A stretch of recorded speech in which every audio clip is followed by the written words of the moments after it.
यो उबर चाहिँ नेपालमा आइसकेको छ होइन, राइड सुरु पनि भइसकेको छ। तर यसको मलाई चाहिँ ठिक नलागेको चाहिँ यो लोकेसन, यो म्याप छ नि। यो मान्छे कहाँ जाने कि अब यो तपाईँको यसको लोकेसनमा कस्तो हुन्छ भने अब मैले देखाइदिन्छु है। लोकेसन ओपन गरिसकेपछि अब यसको लोकेसन चाहिँ यस्तो हुन्छ होइन। हो हामी सानोमा गेम खेल्थ्यौँ त्यस्तै छ। यसमा कहाँ जाने कहाँ यार होइन। यसको टर्न राइट लेफ्ट होइन केही यसो हुन्छ नि त यार, लोगो देखाउने ओर्ने केही छैन। एउटा उही पेपरमा धर्को तानेको छ कि होइन।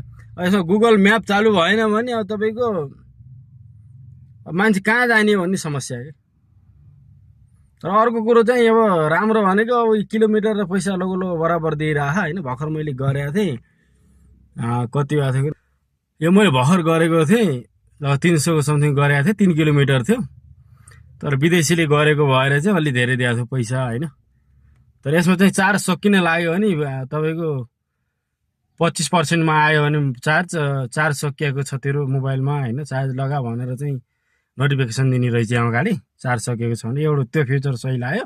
एउटा चाहिँ अब पैसा चाहिँ अब बराबर दिँदाखेरि किलोमिटरहरू बराबर दिँदाखेरि अब त्यो पनि राम्रो लाग्यो।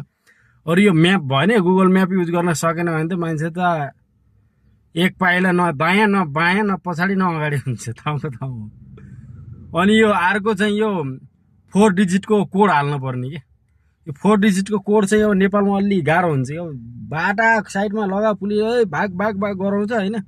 अनि त्यति बेलामा चाहिँ कोड हालेर राइट उसँग कोड मागेर कस्टमरसँग अनि त्यसपछि राइट त्यस मोबाइलमा कोड हालेर त्यसै राइट स्टार्ट गर्नु त्यति त टाइमै हुन्न नि। त अरूमा चाहिँ ठ्याक ठ्याक ठ्याक ओके हान्दियो है, आइएम हेयर गरिदियो राइट स्टार्ट गरिदियो हिँड्यो सक्यो।